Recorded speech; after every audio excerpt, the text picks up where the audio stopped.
Controversy over Ghana's announced visa waiver agreement with Jamaica. And in sport, a legendary West Indies captain questions the Caribbean side's strategy at World Cup.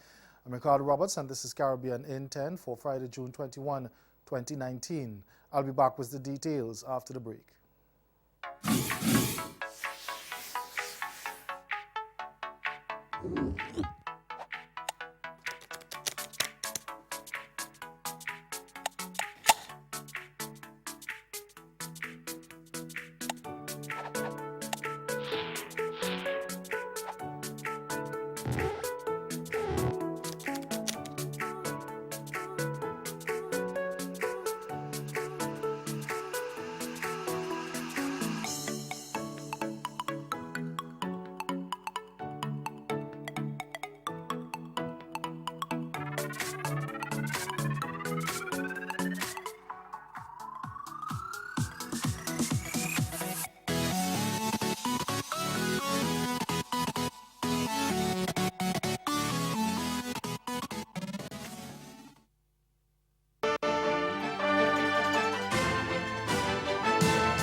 A controversy is brewing in Ghana over the announcement by that country's president of a visa waiver agreement with Jamaica.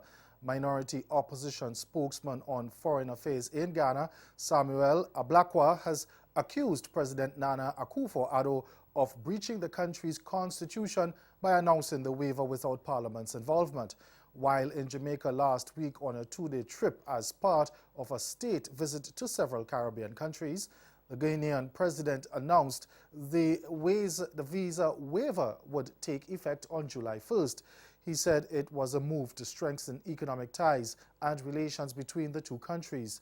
But Ablakwa says a recent Supreme Court ruling on a case involving two former detainees from Guantanamo Bay makes the waiver illegal and unconstitutional. Over in Guyana now, where the man who voted against the coalition government of which he was part, allowing a no-confidence motion against it to pass, has vowed to return to the country. Chandras Prasad says he feels vindicated by the Caribbean Court of Justice's ruling that the motion was valid, and he's happy his vote to remove the government was not wasted. Newsroom Guyana's Neil Marks reports. Hours after he voted to remove the coalition government, for which he served as a member of parliament for 4 years, Chandras Prasad took flight to Canada, where he has citizenship. With the Caribbean Court of Justice, the CCJ, upholding the vote after a prolonged legal battle, Chandras Prasad from Betsegrang on the Quarantine Coast plans to return home. I have done no wrong, and so as soon as I can get money to come back, I am coming back to Guyana. He can set what he wants to set. They have nothing on me. I don't do any wrong. I'll say this publicly. The only wrong they can ever get me for from now until I die is speeding, as long as I'm driving. Prasad's vote caused the collapse of the government and angered tens of thousands. He was labeled a Judas for betraying his own government, and there were yet allegations that he was paid for his vote. But he is not afraid of any of the risks associated with his returning home. A trade union leader in Trinidad says Venezuelan migrants there may soon be given the opportunity to be employed, as the government is seeking to amend the Recruiting of Workers Act.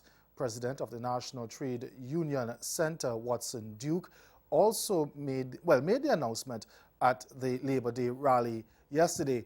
He charged that government has failed to amend several pieces of legislation to ensure the protection of workers' rights, and accused it of moving to amend the Recruitment of Workers Act to ensure they can bring in Venezuelans to work at peppercorn rates.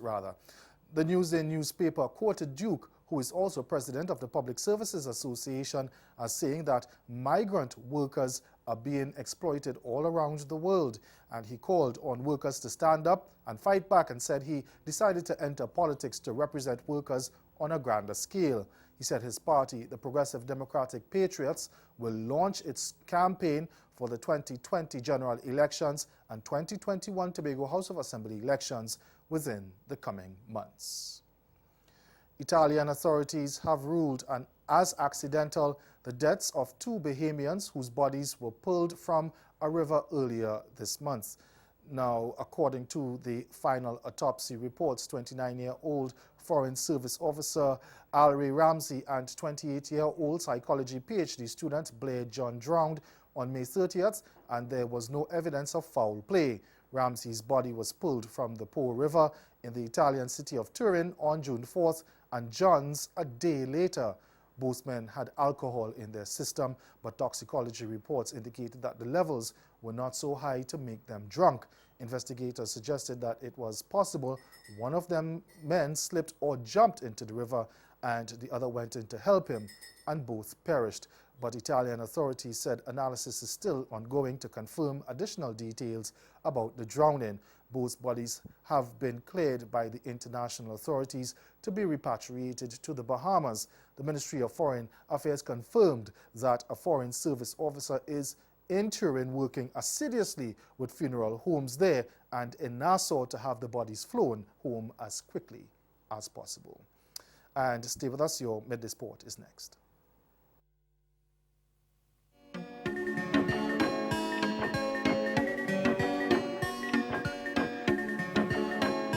Welcome to this year's 50th Caribbean Broadcast Union Assembly on the island of San Andres. San Andres is a small archipelago located in between Jamaica and Panama in the western Caribbean Sea. A lush, exotic island rich in culture, history, gastronomy, and breathtaking scenic views. Known for its beaches and 7-colored crystalline waters, the island of San Andres will be proudly hosting this year's event. CBU members will enjoy top-of-the-line accommodations for an unforgettable experience in San Andres, connecting Caribbean nations through this year's 50th edition of the CBU Assembly.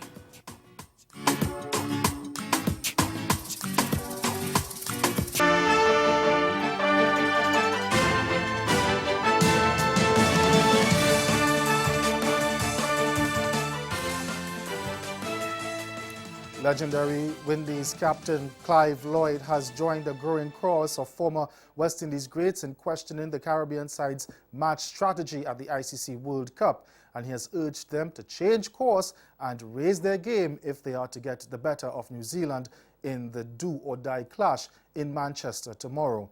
In reference to the tactic of short pitching bowling throughout the tournament, the 74-year-old Lloyd said the Windies lacked variation to their game plan and has failed to adjust, which had so far proven batsman friendly. Lloyd wrote in his ICC tournament column, saying, quote, "I was disappointed with the West Indies' performance against Bangladesh. It would appear that they only have one way to play with no variation to their game plan. They have themselves to blame if they miss the semi-finals. They should have beaten Australia, and they definitely should have seen off Bangladesh as well. But the Bangladesh side did their homework and deserved their victory," end quote. Now, Lloyd's sentiments echoed those of contemporary Sir Vivian Richards and Sir Andy Roberts, who earlier this week criticized the Windies' bowling strategy as one-dimensional. West Indies are 7th in the 10-team standings on 3 points from their 5 matches.